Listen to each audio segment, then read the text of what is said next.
Headed to the Relab in this video shoot.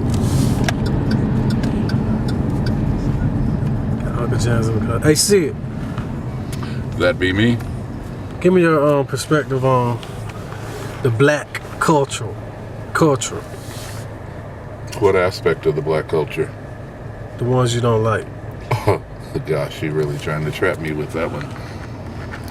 I guess the biggest problem that I have with the black culture is through no fault of our own that we haven't learned the lesson, but we have a thing called self-hate. And self-hate has become the pandemic for the plight of black people in America. It was a job done on us during slavery where we were taught to mistrust one another. That's where the wonderful book that one should have learned in black history called The Spook Who Sat by the Door came about. So that, whoa. The name of the book is The Spook Who Sat by the Door. The Spook Who Sat by the Door. And it's recommended reading for every black person to learn a little bit about our historical perspective in America. We were taught and separated early on when we were brought to this country by the Caucasian slave masters to mistrust one another. Light complexion blacks were treated more favorably. Darker complexion blacks were treated horribly. And they were taught, the lighter ones, that they were better than the darker ones. And that's where the seed was planted for the mistrust and the self-hate.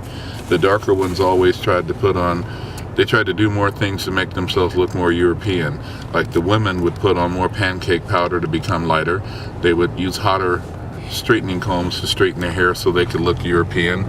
Because the white ones, because they had been raped and pillaged by the slave masters, had a lot of the European features inside of them. So still to this day, in the year 2010, darker complexion blacks are considered inferior to lighter complexion blacks. And there's been that battle that we sometimes do nowadays where, oh, dark is not in like Wesley Snipes. Oh, light is in like, who's a light complexion person that people go crazy about? Zay? Well, I'm speaking in terms of famous actors or actresses or whatever that people know. Zay famous? Okay. I mean, a hater. But you see, the thing is that we're all black, regardless of our complexion. Have you ever been at a mall or at a grocery store and heard a black mother say, "Go somewhere and sit your black ass down. You're jet black just like your damn daddy." Like it's something bad because the person is dark complexion, and that person had no control over their complexion, none whatsoever. But go somewhere and sit your black ass down. That's an old ugly black N-word. What? That person didn't choose their complexion. Oh, he got good hair. Oh, she got good hair. Good hair because it's coarse and more nappy. It's actually, a beautician will tell you that the more coarse and thick your hair is, the better grade of hair that is to do something with. It's funny to me how we have let these self-hatred things just permeate our existence in this country. Like, you know, black women have the big behinds usually. Well, black big behinds are called, oh, she looked like an old slave woman with old big behind. You know, she got them old birth-making hips, you know. What? Those things come from DNA, but it's all a part of self-hate. And I noticed you said the N-word, like you didn't say nigga. So I take it you got something against the N-word, right? That's the biggest thing of self-hate that we do. There are no other ethnic groups or races or nationalities that use a racial epithet as a term of endearment. Jews do not call each other kikes, which is the insult word for Jews. Italians do not call each other wasp. Puerto Ricans do not call each other spics. Native Americans do not call each other dirty red men. And Caucasians do not call each other hunky, peckerwood, or redneck as a term of endearment. If they ever call each other a redneck, they are using that in a derogatory manner to let it be known that they look at that as a lower class white person and he's a redneck. But when we say the N-word, we use it, oh, what's up, my N?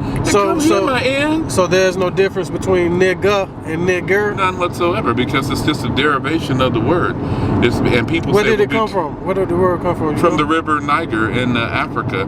And when the white slave masters brought us over here, they mispronounced the word. It was the river Niger in Africa. And they said, we went over there and got a bunch of niggers, instead of saying we went over there and got a bunch of Nigers. And they started using it as an insult put-down term. So from that perspective, we've been screwed up ever since. Even the slave, it's like in the prison system where you have the ones that are the prisoners that can look over the trustees. Okay, well, you had the trustees at the plantations. Those were the ones that were in good with master. And he'd say, Master, them niggas out there trying to get free. They wants to be free, master. We loves the way you treating us. So he thought of himself as being better than the others. So he'd say, them niggas out there trying to be free. Oh, man. Until all of us are free, none of us are free. And we have a long way to go. Anytime that you are judged simply by the color of your skin when you go in for a job interview, or when you go in to try to check into a hotel, or go to certain type of restaurants, or rent a car, rent a house, buy a house, this country is still a long way from eradicating racism. And we don't get it. We absolutely do not get it. But what do you think we can do about it? Well, so make it change. What we could do about it is not going to ever happen, but we would have to have unity. And as long as you have a class system, a complexion system, a sexuality system, a body build system, a hair texture system that exists in your own race, you'll never have unity. There are some black people that still call themselves Negroes, some black people that still call themselves colored, some black people that call themselves African American, and some black people that call themselves none of the above. And then you've got a subculture of the biracial people, where they have a Caucasian mother and a African diaspora father. And those people are very confused because, generally speaking, because of the old one-drop rule that used to exist back in the slavery days, that if you had one drop of white blood in you, if you had one drop of black blood in you, you were classified on documentation as being black. Well, a lot of black people, which really goes to show how we haven't become educated, in the 70s, the Supreme Court struck down the so-called one-drop rule. It does not exist. So therefore, for us to say because someone is biracial, because the daddy's black, they mean they black. That doesn't exist in any. So you're saying Barack Obama is not black? No, he's not black. He's biracial. He said himself on many interviews that he's biracial. How could he possibly be black if his mother is white? He has to be biracial. So we don't have a first black president. We have a biracial president. We have a president whose father was African, whose mother was Caucasian. But we've never had a president who had a black mother and a black father. So therefore we have no black president. And in my opinion, we never will have one. I think the thing that makes him unique is the fact that his experiences in terms of his education and his raising made him less offensive to the white community, because you never saw pictures of any black people during his campaign ads because there weren't any to show any of, because he doesn't have black family in America. His bloodline that makes him have any portion of black in him comes from Africa. His bloodline that you saw in all of his political campaign was this lily white family. His grandmother, his grandfather, and his mother. His sister is not even has no drop of black in her. She's half Asian and half Caucasian. And then that's his sister that came from his same mother.